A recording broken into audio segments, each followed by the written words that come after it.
Good afternoon, everyone, and welcome to OneMDHealth, where science meets soul. So today I want to talk about the gut microbiome.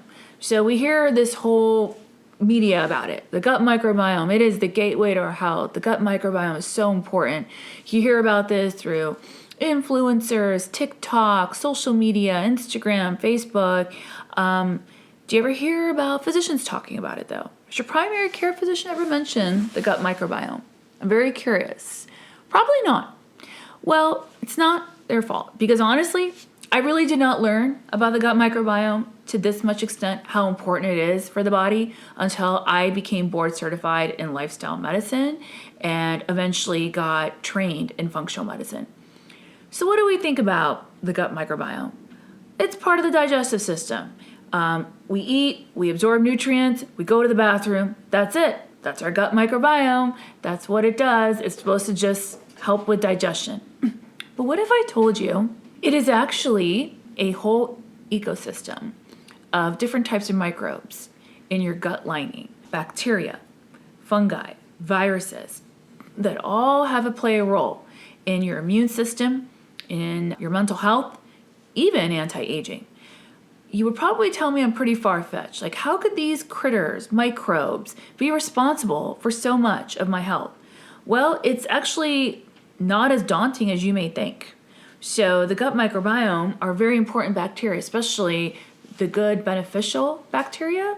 They help guard our gut lining, protect us against chronic disease, protect us against diabetes, insulin resistance, and they even play a role in perimenopause, menopause, andropause, everything that I've told you.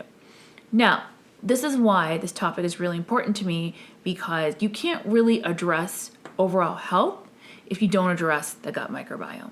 And here is why I want to talk about it. Because I started to notice patterns in a lot of my patients in the hospital where you treat the disease, you give them the medication, you discharge them, but then they come back for the same issue, much sicker and much worse. So why are they coming back again from that? And what can we do to solve that? So I noticed also generally patients are just not feeling really good. They're told that their labs are normal. They're told that everything is good. They're in great health, but they experience bloating, constipation, brain fog, weight gain, fatigue, and they don't feel fine like they used to. But you're just told it's just aging. No, it's actually your gut microbiome. So let's get into it. So what exactly is the gut microbiome? Well, first, let me tell you what I just thought about it before I got into functional and lifestyle medicine. I used to think of it as that, oh my God, these are bacteria. They cause disease, they cause issues, they cause sickness. It's viruses, fungi. We don't want that. But that kind of mindset, unfortunately, has led to a lot of patients for chronic disease and issues like that. So I was taught in medical school that the digestive system is one system, cardiovascular system is one system, the hormones are all about the endocrine system, and the brain is just the nervous system. Each system is a separate system.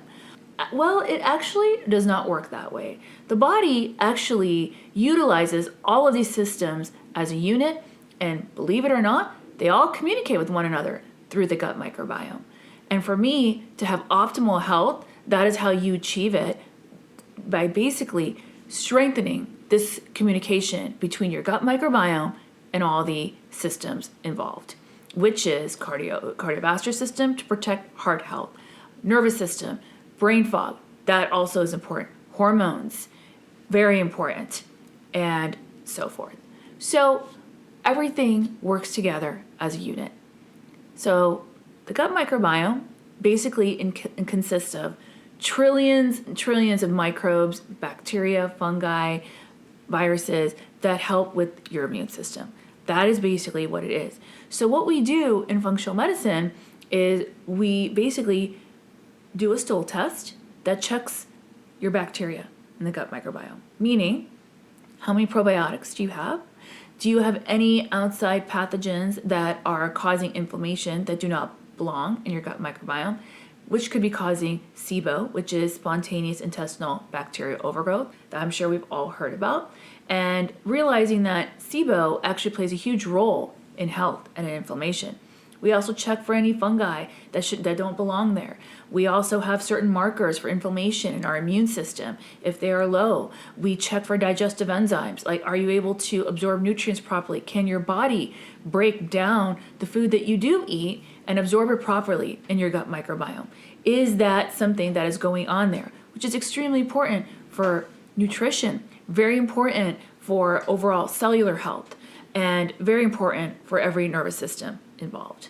So, key takeaway is that you can't have optimal health without having an optimal gut microbiome. So, just doing blood work is almost like a disservice to the patient population without checking your gut health, because that's where everything stems from. So, there are two things that are prevalent in the gut microbiome. There is the gut-brain axis and even the gut hormone axis. So let's talk about each. All right, so let's talk about the gut-brain axis. So what do I mean by that? Well, did you know that about 90% of your serotonin, which is your feel-good hormone, is actually synthesized in your gut? And therefore, if your gut is inflamed, it is not synthesizing this feel-good hormone. And then this is what's processed and communicated back to your brain. And what are the results? Anxiety, depression, brain fog, mood disorder, no motivation. So that's why I always tell my patients, you cannot address mental health without addressing gut health. So if you are on an antidepressant, maybe think to yourself, well, how am I processing my nutrients? How is my gut lining? How is my digestion? And sometimes, a lot of times, you don't even have to have symptoms of bloating and digestive issues to have a gut-related problem. That is why anytime you're suffering depression, anxiety, brain fog, lack of sleep, always look at the gut first. That doesn't mean these medications are not important. A lot of patients do need medications to thrive. However, there is also a better way by actually figuring out the root cause of what bacteria are present in your gut microbiome. They're releasing these endotoxins that we call lipopolysaccharides. They release these endotoxins in the bloodstream. They cause all these inflammatory factors to come to the bloodstream, like interleukin-6, TNF-alpha. They all cause this cascade of inflammation that is communicated through the vagus nerve back to your brain, which can cause anxiety, depression, brain fog. Now, this is not medical advice for you to stop your medications. Obviously, you have to listen to your doctor of anything you do, whatever you do. However, the gut microbiome is a key essential component. And honestly, I am not sure why it was never even covered by insurance, because to me, it should be. Unfortunately, it is not covered by insurance. However, if you do come and see me wherever I practice, I can order this test for you, and we have different options available. We have, obviously, that is one stool test that's like $350, which to me is not a big deal if you think about your overall health.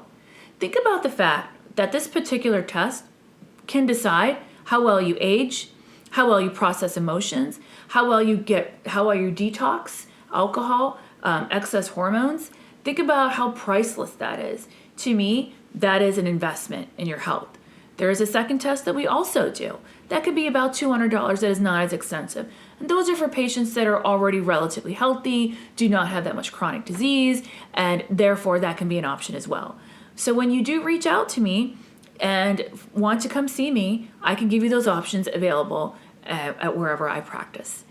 Now, so the gut-brain axis, pretty important stuff, right? Especially if we're not feeling so great, it is very tied in. Have you ever heard of the term irritable bowel syndrome, IBS? Well, that's really a term, we really just don't know what the hell is going on with your gut. That's really what it means. It's, you don't have Crohn's, you don't have ulcerative colitis, you don't have ischemic colitis, you're too young or you're too old or whatever. You have something called IBS, which is basically irritable bowel syndrome, and you're depressed, so it makes sense. Well, okay, then you ask, what is irritable bowel? Why is my bowel irritable? Exactly. Well, maybe just sleep more, stay away from spicy foods, you'll be fine. Well, no, it's a little deeper than that. How about we talk about toxins? How about we talk about SIBO, which I explained? How about we address other toxins, maybe mold, which I see so much in my patients. I see so many mold cases that have caused so many gut issues, leading to brain fog, leading to overall sicknesses, chronic recurrent infections, insulin resistance. How about we look at that? How about we look at the immune system? Why are you always getting chronically sick? What exact levels are elevated? How about we look, do you have a parasite? Now, before I get into parasites, it's huge, right? On TikTok, on Instagram. Oh my God, we got to cleanse, we got to get rid of the parasites out of our body. I'm here to tell you, don't and stop. Do not do anything without getting a proper stool test and seeing a proper functional medicine doctor before you do a colon cleanse, before you do any kind of cleanse from a TikTok influencer, before you do anything crazy like that. Please come and see a functional medicine doctor like myself. Let's do a proper stool test and let's just see even if you have anything like that. Now, do I see parasites in my practice? Yes, I do. Do I treat it? Absolutely. Is it the whole story? Absolutely not. It's never the whole story. There's underlying inflammation. Body works together as a whole. There's underlying inflammation. There's underlying probiotic issues. Maybe you don't have enough probiotics. Maybe you have severe SIBO. Maybe your immune system is completely shot. There's so many different things that could be happening. So please do not do any kind of parasitic cleanse until you come and hopefully see me, if that is an issue. It's interesting to me where patients want to listen to TikTok influencers or Google, then actually listen and get a proper stool test done that is not covered by insurance to actually really figure out what is really causing your overall issues. So, before I get into the gut hormone connection, when should you get a stool test done? Literally, whenever you feel like crap. Unfortunately, a lot of people are feeling like crap lately. So, what do I mean by that? Well, I mean is, if you get your blood work done from your primary, you did all the screening tests done, you got your mammogram done, colonoscopy done, you got your annual blood work done, but you're still not feeling great, you're gaining weight, you can't keep it off, and they want to put you on a GLP-1 right away. Stop. Do not put yourself on a GLP-1 before getting a microbiome test, because there's certain things we can fix and heal to avoid side effects down the line with GLP-1s. What are the common side effects of GLP-1s? Let's just say in general. Nausea, GERD, sometimes colitis, sometimes thyroid issues. Why does that happen? Well, you didn't figure out the root cause of why you were feeling like crap in the first place. That's why. Did you figure out your gut issue? Well, if you didn't, what do you think GLP-1s do? They slow digestion so you don't feel hungry. What happens when you slow gastric emptying? You cause constipation.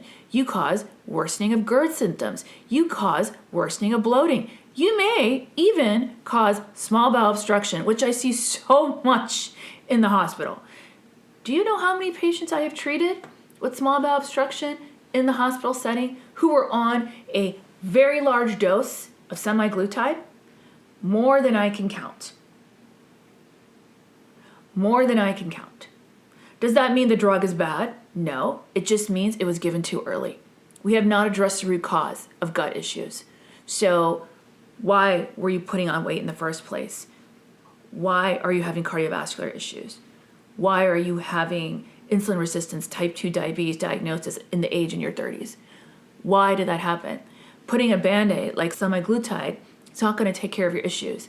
What you need to do, check your gut, check nutrients, check your blood test, going further into what is going on.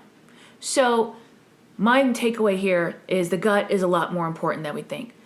So we talked about the gut-brain axis. Now let's get into the gut hormone axis. And this is for you ladies who are suffering through perimenopause, menopause particularly. This is for you men as well. As testosterone levels go down, andropause starts to creep in. Other issues with men's health goes in. Waking up at night, getting diagnosed with BPH, possibly even prostate cancer. Does that just originate out of nowhere? That is all inflammation. And inflammation always resides in the gut. So let's talk about the gut hormone connection. Your gut is basically an endocrine organ. It does a lot more than you think. So what hormones are we really talking about that the gut microbiome plays a part in? Well, let's first talk about estrogen. Estrogen and the gut. So the gut is responsible for metabolizing and excreting excess estrogen out of the body. So an inflamed gut, what does that mean? It means stuck estrogen. Constipation issues, that means stuck estrogen. So what does that mean for perimenopause, menopause? It is not so much that your body's not making enough estrogen or making too much estrogen. It has a lot to do with estrogen clearance. So what do I mean by estrogen clearance? Well, look at it this way. If your gut is inflamed, your gut lining is inflamed, or you don't have enough probiotics to process and excrete estrogen, what happens? Well, estrogen gets stuck. Estrogen then actually leaks back out into the bloodstream and actually gets recycled back in your bloodstream, causing estrogen dominance. So what does that mean? PMS, fibroids, adenomyosis, endometriosis, heavy periods, irregular bleeding, and then on top of that, bloating, weight gain. Because what does excess estrogen actually do? So as it gets recycled back in the bloodstream, causing all these problems, it actually can turn into visceral fat, which is the deadly fat that we do not like, that can cause weight gain around the middle, hips, thighs, stomach. Oh, we love that, don't we, ladies? Absolutely horrifying. You wake up one day, why am I swollen? What is going on here? Why are my periods irregular? And why are they heavier? And you know what? Doc, put me on HRT. I know that I'm in perimenopause. Well, that might be the case. Well, but we need to check a gut microbiome test. What? Why do you want to check my stool? What does that have to do with my hormones? Everything. Absolutely everything. And this is why. Did you know there's a particular bacteria called the estrobolome that actually processes and excretes excess estrogen? It's actually really, really important to help get rid of excess estrogen in the body. And did you also know that the liver has to also recognize excess estrogen in the body to bind to it and give it to the gut for processing and excretion?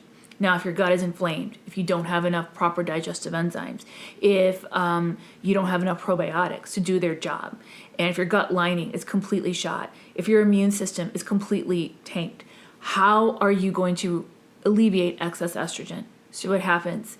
Constipation, bloating, stuck estrogen means recycled estrogen. So whenever I see my patients that want to be on HRT, I see my midlife, beautiful female patients come to me, I will not check your hormones without a gut microbiome test. I'm literally doing a disservice to you because the treatment is not complete. That is basically giving you incomplete treatment. If I were a plumber and you wanted me to fix your sink, that's like me fixing like your sink but not actually sealing it properly. So it just keeps leaking. So that is not really me doing a good job as a physician. So that's where the gut microbiome is really important for cases like adenomyosis, perimenopause, menopause. I have found once I've healed a lot of my patients' gut, oftentimes they don't even need HRT. That does happen because once you heal the system, then you can heal everything else. Hormones are able to be excreted properly. They're able to bind to receptors properly on your cells because cells are able to absorb nutrients better from the gut. It all goes back to the gut. See, hormones always follow in a nice, happy environment. So what makes a happy environment in our body? Number one, the gut balance. Number two, liver support. You have to have a healthy liver to help process toxins. Number three, addressing nutrient deficiencies. Certain B vitamins, B12, B1, B6, vitamin A, vitamin C, glutathione, lipoic acid. All of these liver support nutrients are very important for metabolism and overall well-being. And then the fourth thing is hormones. Noticed I didn't do hormones first. We first have to do these first three before we even address hormones because that's how important the gut is the main vehicle. Okay, now What other hormones are important for the gut microbiome, the gut hormone? Well, cortisol. So cortisol, it can be an inflammatory hormone because it's our stress hormone. So as we go through all these changes and perimenopause and life changes and midlife and stress, cortisol increases and that inflames the gut, causing a negative feedback loop on your whole system where cortisol is increased, driving inflammation. And that in itself can disrupt the gut lining. It actually can change your whole gut microbiome. I have seen gut microbiome tests where I have patients that have, well, a lot of us in America have this type of personality, type A personality. Everything has to be perfect, right? Got to be there at work on time. I can handle all these tasks. I can do everything, right? Well, cortisol is really high in my patients to the point where it alters their gut microbiome, where they are inflamed, they're wired but tired, and they're exhausted, and the weight does not come off. And then what happens? The flora changes, bacteria changes. And when the bacteria changes, what do you think bacteria, those particular type of bacteria, in an inflamed, stressed out gut, high cortisol energy, what do you think they crave? Do you think they crave fruits and vegetables? Do you think they crave high, clean protein? No, they crave sugar. They crave processed foods. So I always wonder, when you're stressed out, wired but tired, why do you always crave the worst thing you could possibly eat? It's your gut bacteria. It is all a cycle. And then the more you eat these sugary processed foods, the more you feed this inflammatory type bacteria, the more you drop your immune system, the more you get more sick, the more chronic disease goes up, the more the weight gain happens, which is the inflammatory weight gain, and it's a vicious cycle. And next thing you know, you are diagnosed with chronic disease. So this is where I hope it gives you some insight of how much the gut microbiome plays a role. Another important hormone to really think about with you and your gut, thyroid. Thyroid is very sensitive to the gut. I always tell my patients, thyroid is like besties with your gut. So if your gut is inflamed, thyroid will not work as properly. Okay? So what happens when thyroid doesn't work properly? Well, we get subclinical hypothyroidism. What does that mean exactly? Well, your thyroid is not as low where you need levothyroxine, but it's not great and optimal either. And so every time I see like subclinical hypothyroidism, which I mean by where TSH is above 1, total T4 is below 8, and free T3, because I do check free T3, it's below 3, where it's like, okay, you don't need medication yet, but there's definitely some inflammation going on in the gut that is causing the thyroid to not work optimally. Because here's the thing about thyroid. It is not just TSH. And that's all we check in conventional medicine. It's actually free T4, it's actually total T4, which is inactive thyroid hormone that your thyroid gland makes, okay? And free T3, that is actually your active thyroid hormone that your body utilizes to help you feel great. So when your free T3 is below 3, you will feel like crap. Hair falling out, sluggish, weight gain, tired, exhausted, brain fog. That is all related to gut. And you know why? Because here's the kicker. There's actually some bacteria where 20% of total T4 that's made in your thyroid gland has to be converted into free T3, and that happens in the gut. So imagine if your gut is inflamed, that conversion doesn't happen. So basically, you cannot utilize the thyroid hormone. So why do people feel awful when they're on levothyroxine and it doesn't work? Because levothyroxine is T4, it's not free T3. The problem is not T4. So the treatment should not be to give you more free T4, to give you more T4. The treatment is heal your gut so whatever T4 you have in your body is converted into free T3 so that you feel great again. You see how that all comes together? And that is why the gut microbiome is so important. Now, what can we do to make this all relevant and come together. And what does this actually mean? Does that mean you're doomed? Does that mean, oh my goodness, I didn't even check my gut in a really long time, and oh God, I'm already in menopause, I'm already gaining weight, there's no hope for me. No, that's not true. Here's one beautiful thing about the gut. It is so easily reversible if you get to the root cause. It is never too late. I have patients in my office as old as 70, and I've healed their gut, and they feel amazing, and they feel like they have a new chance at life again. And I have patients as young as 18, and their gut has been destroyed by mold, and they feel amazing again. So it is never too late. It does not matter how much your gut has suffered. The important thing is that how can we get it back to optimal health? And all it takes is just coming to see me and figuring out the root cause. The gut heals itself. It reverses itself. It just needs the tools for it to do that. It just needs certain herbs, supplements for us to do that for you. And once it starts to heal again, the body starts to heal again, and the body starts to feel safe again, so it can heal again. So it's never too late. And at OneMDHealth, that is the philosophy where we heal the body as a whole. You are a whole person. You are not just a cardiovascular system, a nervous system, a reproductive system. You are a person, a whole person, and you should be treated as such and healed as such. Thank you for joining me. If this podcast resonated with you, please leave a comment, and subscribe. And don't forget to check me out at SamiyaHashmiMD.com to make an appointment with me. And I will schedule you where I work. Thank you.